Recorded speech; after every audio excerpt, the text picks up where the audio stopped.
Okay, so we're asked here to graph a few exponential curves, the first of which is just your basic f of x equals ab to the x. We know that a is greater than 0, so that we know therefore that, so this by the way should be 0a.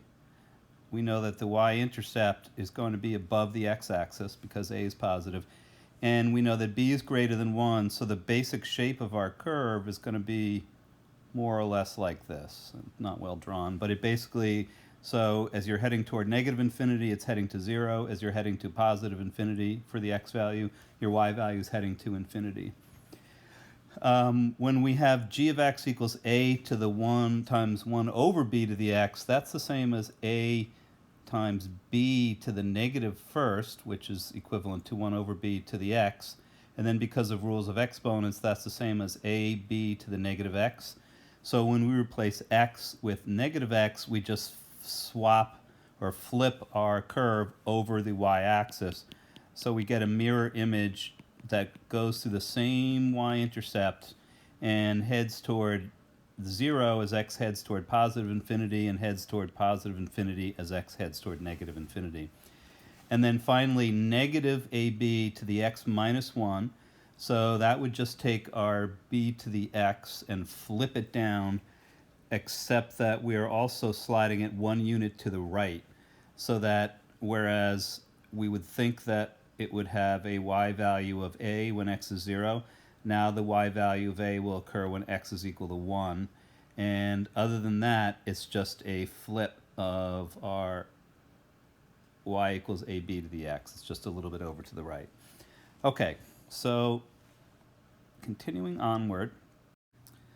So we're told that the half-life of Tylenol, which has an active ingredient of acetaminophen, is 2.5 hours, and we take a dosage of 5. We know that in all half-life problems, we're going to end up with that our value of b is going to be equal to 0.5 to the 1 over 2.5.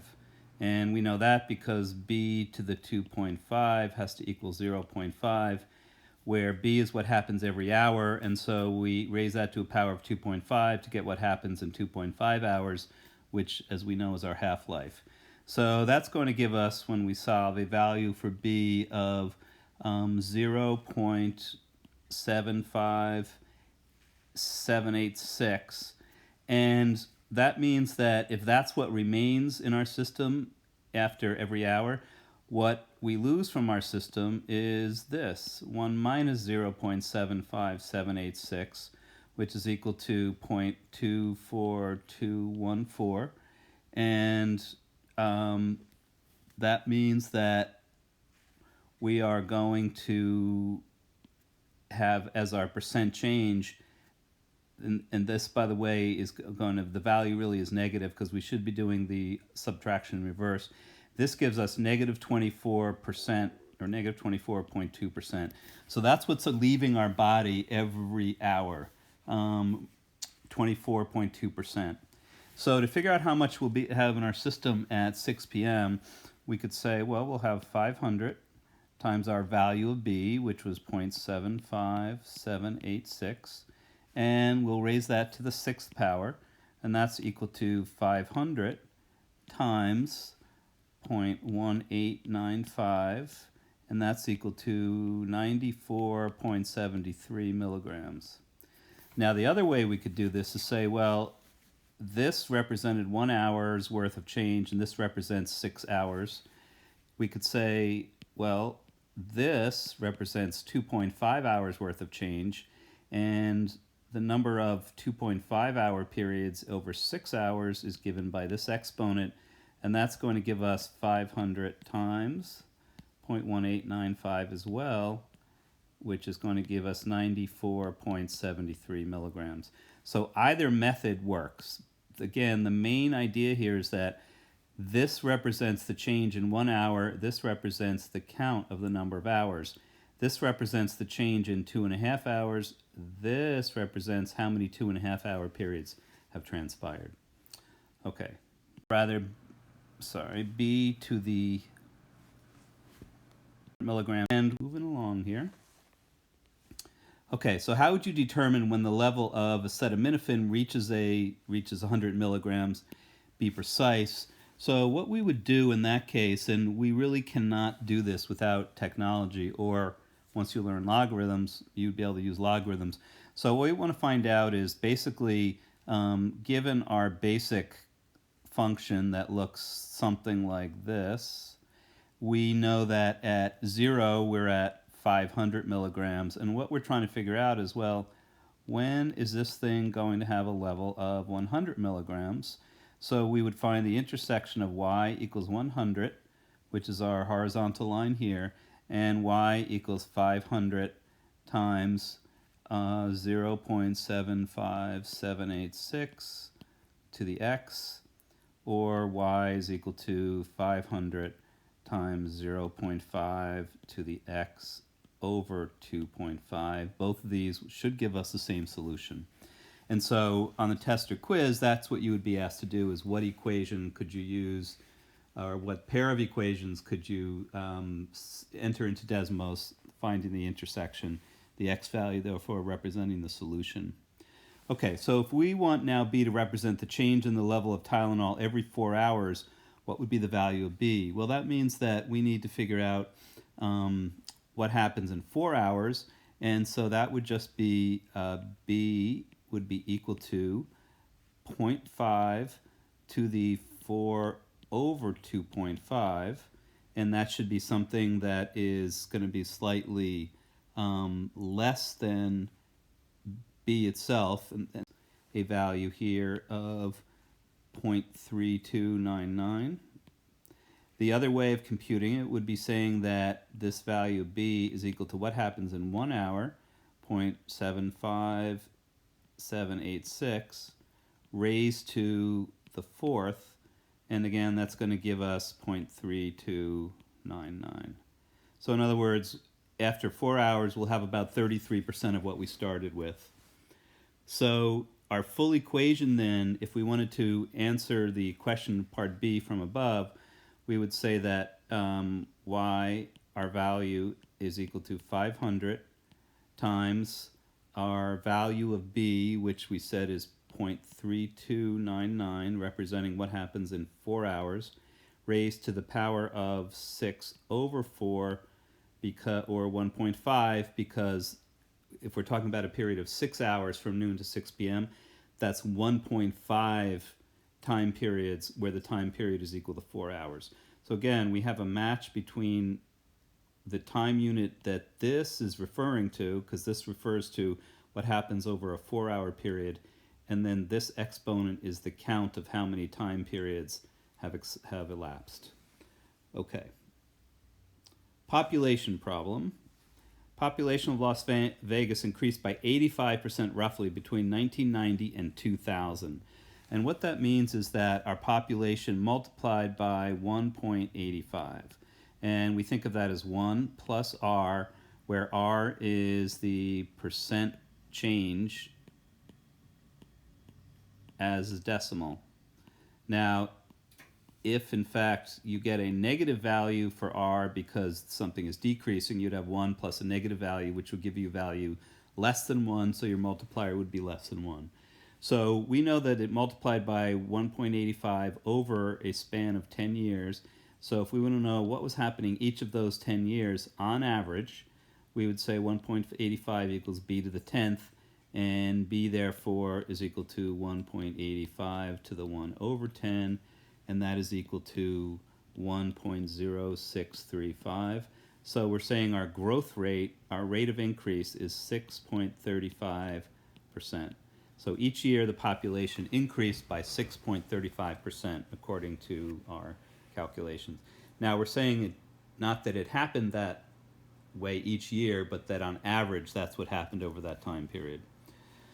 So if we're told that the population is 258,295 in 1990, our estimate of the population in 1995 would be 258,295 times our 1.0635 raised to the fifth, and that would give us a value of about 351,319 rounded to the nearest person. Now, we could also have said, well, what happens in 5 years has to be equal to the square root of what happens in 10 years. So we could multiply 258,295 by the square root of 1.85, and that would give us approximately the same value. Okay, so 351,319 is our estimate of what the population was in 1995, assuming that this growth rate was. That's going to give us over that period. Okay, so now we will go to the next noon and page here, and we get that if the population in 2010 was 583,756, what was the approximate rate of increase in the population from 2000 to 2010? So first thing we have to do is figure out the population in the year 2000. And since we know that it grew from 1990 to 2000 multiplied by 1.85, we could just very simply say 258,295 times 1.85, and that would give us an approximate value of 477,846. Alternatively, we could have used our value that we got of 1.0635 and said that the population is equal to 258,295 times 1.0635 raised to the 10th. But we already know that this value came from taking the 10th root of 1.85, and this is an easier calculation anyway. So what we're saying is that if the population increased from, we'll call 2000 year 0, and the population was then, by our estimate, 477,846, and in 2010, in year 10, then our population was 583,756, then we can say that we'll divide equation 1 by equation 2, and that will give us 583,756 divided by 470,846, which gives us a value of 1 point. And then we want to take that to the 1 over 10, so we'll have 583,756 over 477,846, and then we'll raise that to the 1 over 10 power, and that will give us 1.0202, which means that our rate of increase over that time period was approximately 2.02%. So we can see that the population growth slowed significantly for this decade, and so to use our previous growth rate of over 6% to estimate the population from 2000 to 2010, we would have had a pretty significant overestimate. Okay, cheesecake problem. All right, so here we have that when this thing is taken out of the refrigerator, it's at a temperature of 165 degrees, and it's placed into a 35-degree refrigerator. After 10 minutes, it's cooled to 150 degrees, and we want to figure out how long we have to wait until it gets to 70 degrees. Okay, so the relevant thing here is to remember that what we're concerned with now is that at time t equals 0, the temperature of 165 was 130 degrees above the quote-unquote room temperature, which in this case was the temperature inside the refrigerator. At time t equals 10, the temperature of the cheesecake was 150 degrees, or in other words, it was 115 degrees above the temperature of the refrigerator. So that gives us that 130 equals AB to the 0, so A equals 130, and 115 equals AB to the to the 10th. So when we divide, we get 115 over 130, and that would be equal to 15 over 130 has to be equal to B to the 10th. And basically what that's saying is that this is going to give us a value B that will tell us by what percent the difference between the temperature of the cheesecake and the temperature of the refrigerator is decreasing. And so we end up with 0.8846 equals B to the 10th, and B is equal to 0.9878. And what that means is that for every minute that it's in the refrigerator, it's getting about 1.22% closer to the temperature of the refrigerator. Okay, so in order to figure this out, this is again a problem we would need to use technology for. So we would want to figure out the intersection of y is equal to 35, and that represents the desired temperature of 70 minus the ambient temperature, or the room temperature of 35 degrees. And we want to find out where that y equals 35 intersects y is equal to 130 times our B value of 0.9878, and that would be raised to the x power. So when we find the intersection there, we'll see that x is going to give us the number of minutes it would take for this to happen. So basically what we know is that every 10 minutes we're at 88% of the temperature difference between the cheesecake and the refrigerator. All right.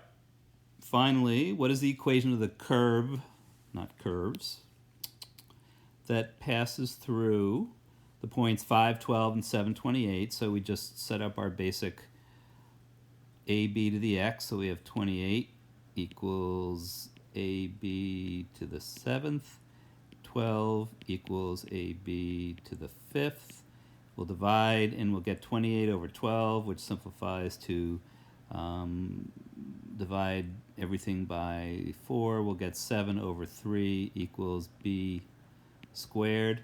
And so our value of B then is going to be equal to the square root, or to raise to the 1/2 power of 7 over 3, which is equal to 1.5275. And when we plug that into either of our two equations, we're going to get that A is equal to 1.443. And that means that our general equation for the curve that passes through these 2 points is y is equal to A, 1.443, times our value of B, 1.5275, raised to the x power. And if we plug in either combination of 5 and 12 for x and y, or 7 and 28 for x and y, the equation should more or less hold true with some error because of rounding. Okay, that's our solution set for the problem set that we worked on today.